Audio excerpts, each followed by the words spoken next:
Hello everyone, I'm Chris Hernandez, and this is the Weekly Report, a look at news from the city of Kansas City, Missouri. The city is carrying out its commitment to becoming even more bike-friendly. New bike lanes are now in place along Berry Road between North Highland and North Kenwood Avenue. The lanes include a traffic buffer area and additional signage for motorists and bicyclists. A new city ordinance requires all 3-lane roads to be reviewed to find the best places for new bike lanes. 49 miles of bikeway will be installed by the year 2020. Other bike-friendly accommodations in the works include the city's first protected bike lanes, more bike boxes, and the installation of new KC-branded bike racks across the city. If you are as excited about all of these plans as we are, you should take an easy online survey that will help improve KC's ranking as a bike-friendly community. The survey, conducted by the League of American Bicyclists, is your chance to provide national feedback about Kansas City. A link to the survey is available on our website at kcmo.gov. Just search Bike Survey. The deadline to complete the survey is September 15th. Kansas City's commitment to a greener city and more sustainable environment is also taking flight with more butterfly habitats.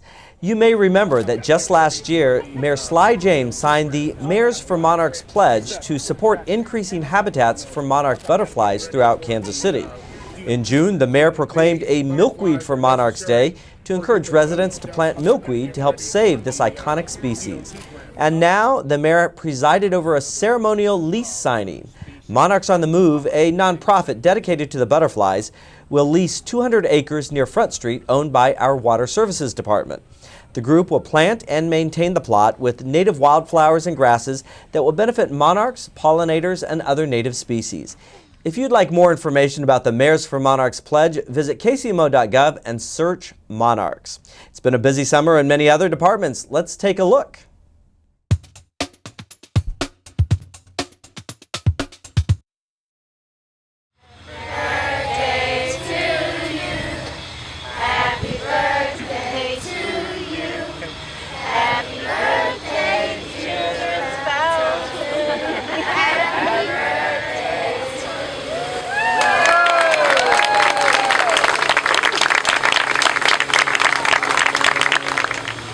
Thank you very much. How about a round of applause again for our happy birthday singers? They are from the Garrison Community Center and the Great Place Community Center.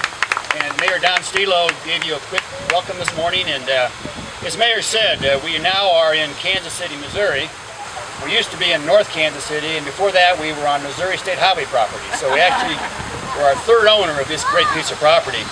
And we're proud to be here today to celebrate the 21st birthday of the Children's Fountain.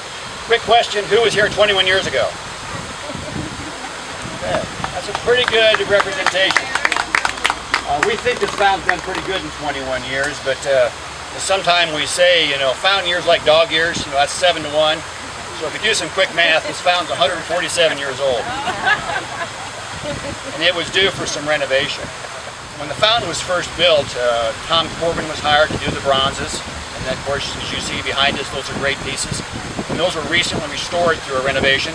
They were taken down and taken to the shop and had a little bit of wax job done, a little bit clean up. And of course, as we talk about, Tom was just starting his career 21 years ago. So we got 5 great pieces of bronze at a really good price. So today we don't put a price tag on them, but they are priceless and make a great centerpiece for this particular fountain.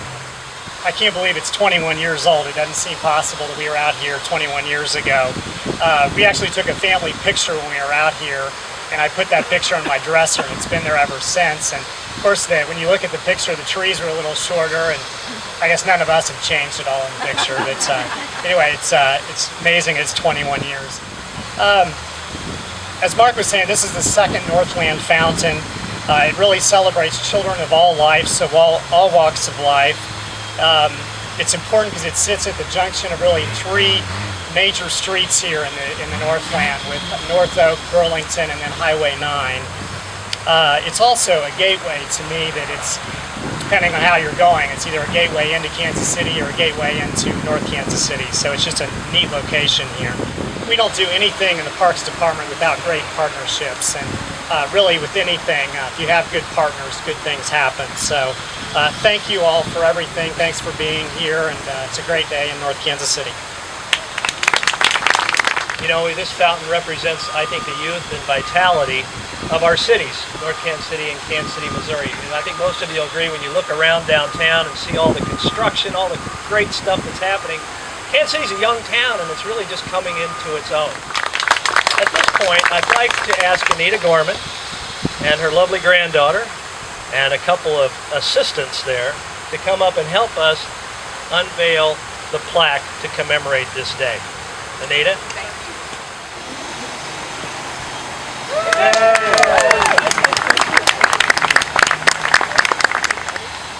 We have an event called a Feast of Fountains coming up. So come by, see all the food trucks and bring an appetite. Please enjoy the rest of your day. Stay cool, and please be careful out there. Thank you. Join Feast Magazine and KC Parks for food truck events all summer long. Each month, from May through September, we'll highlight prominent fountains and parks throughout the city, while guests enjoy food from some of Kansas City's most popular food trucks. A portion of the proceeds will go toward the City of Fountains Foundation to support our flowing treasures.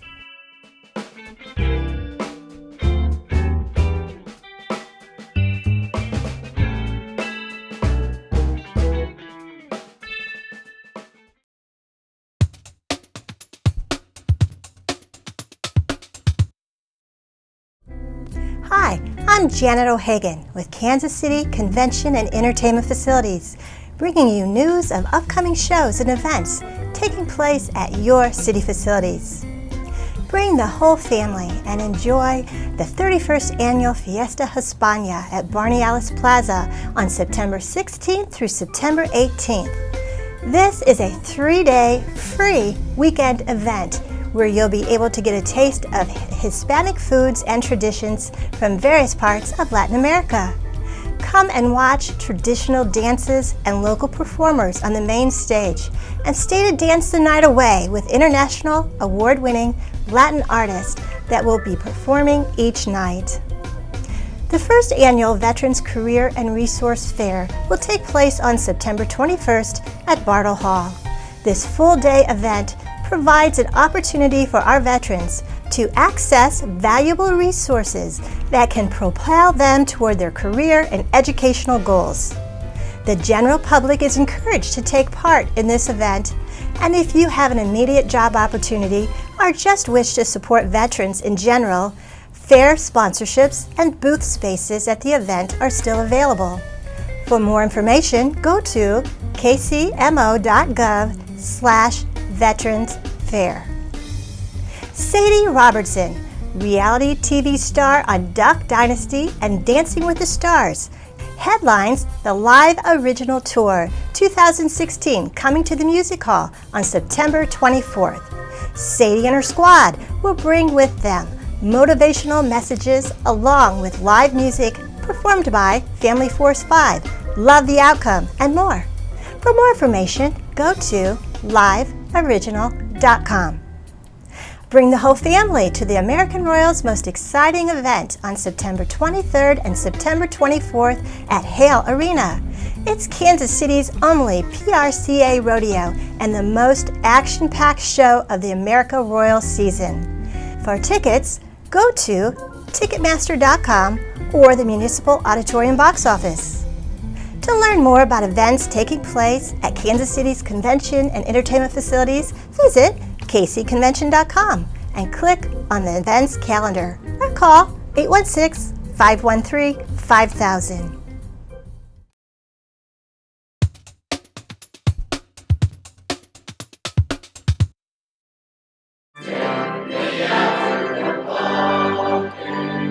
Who could forget baseball outfielder Amos Otis, who played for the Kansas City Royals 14 years? The 3-time Golden Glove winner and 5-time All-Star made a visit to the Central Patrol Division of the Kansas City, Missouri Police Department.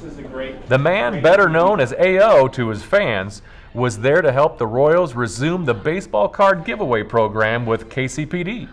It was an effort to build relationships between patrol officers and neighborhood kids until the money ran out. Adults who remember getting the cards asked if the program could return. Community Interaction Officer for the Violent Crimes Enforcement Division, Jason Cooley, says that's how he got the idea to make it happen again.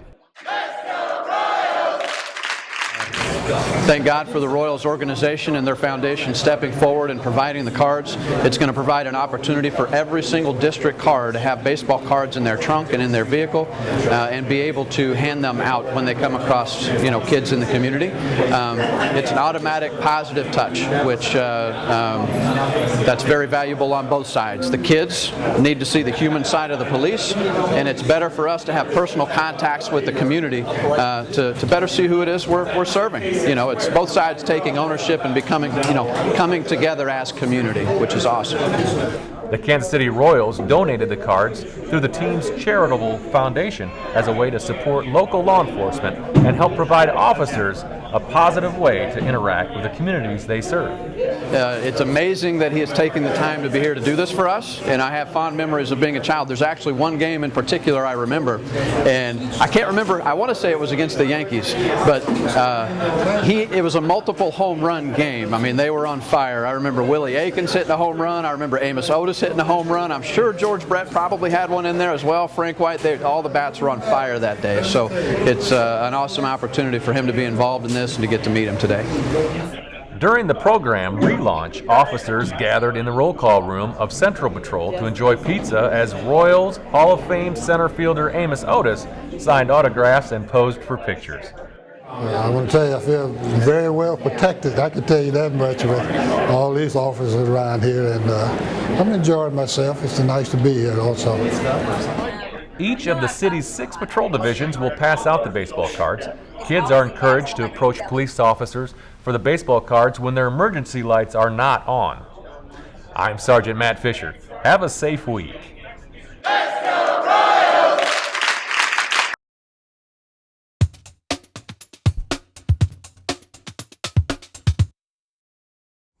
The Shoal Creek Living History Museum is located at 7000 Northeast Berry Road on 80 acres of the 1,000 acres that make up Hodge Park.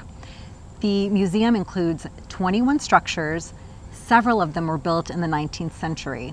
And there is programming that happens throughout the year. The grounds are open 365 days a year from dawn to dusk.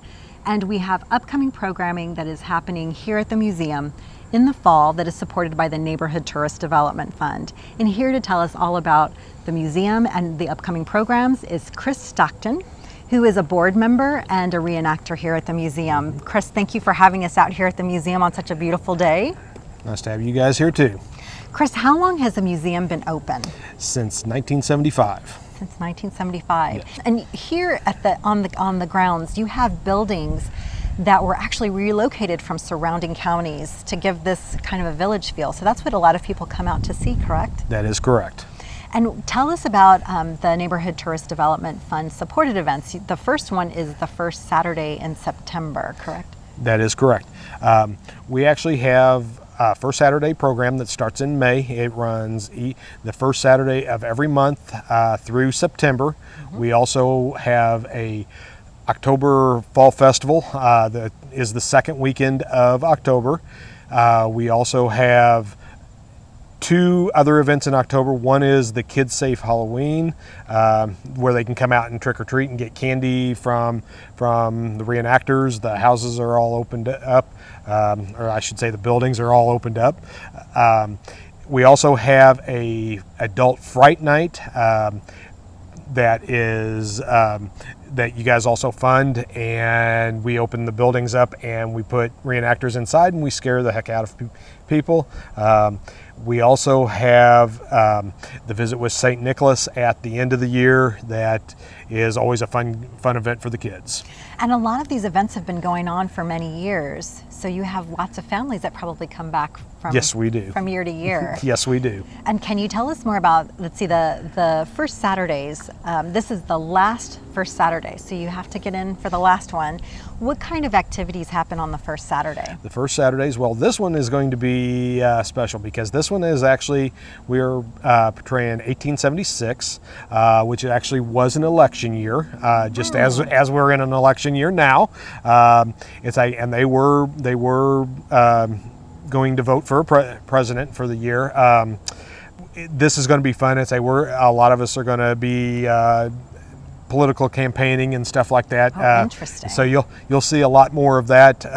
But we also will have there'll be some heated discussions, and I'm sure there'll be a little bit of gunfighting amongst the city folk. So you're not just a board member; you're a reenactor. So you reenact history, and that's why it's called a Living History Museum. Yes, that is correct. So it's a very nice complement to what kids are learning in schools and the textbooks. So they actually get to see it live. So you must have a lot of school groups that come through the museum as well. Yes, we do. I usually every fall from when school starts through before the weather starts getting bad, and then once again in the springtime, we actually have a retired school teacher that does teach school program.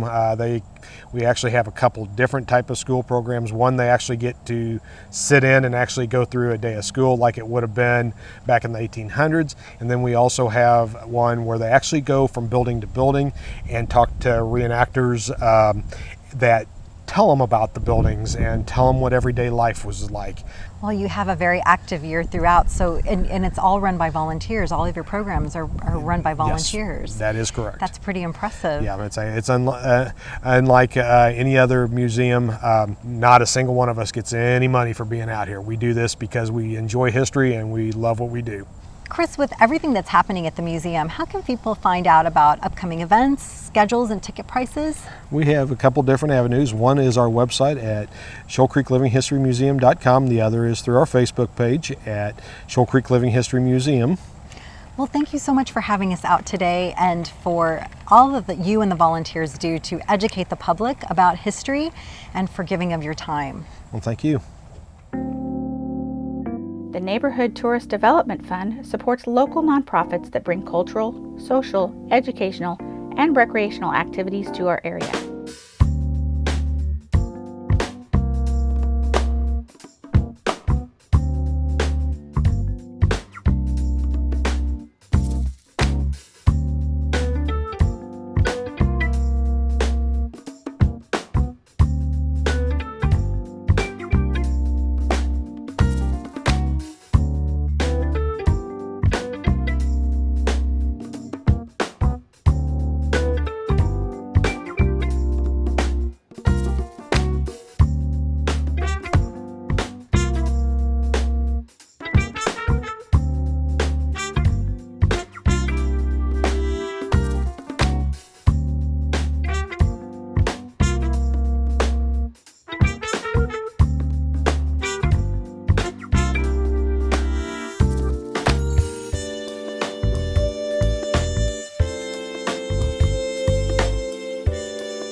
To learn about additional upcoming events, visit kcmo.gov/ntdf.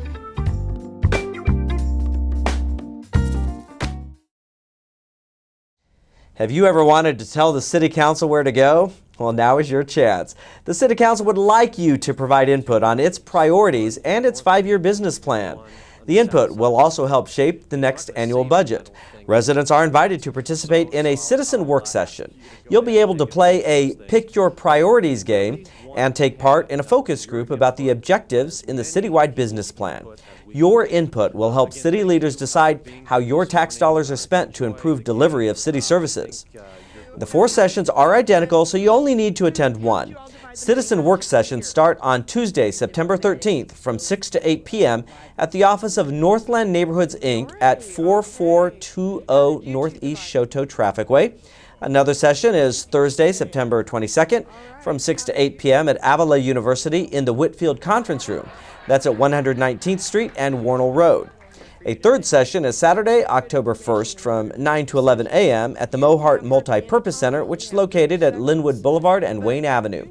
And the final session will be held on Thursday, October 6th from 12:30 to 2:30 p.m. at 24th and Troost inside the Kansas City Health Department's multi-purpose room. In recognition of the Labor Day holiday on September 5th, City Hall and other city offices will be closed.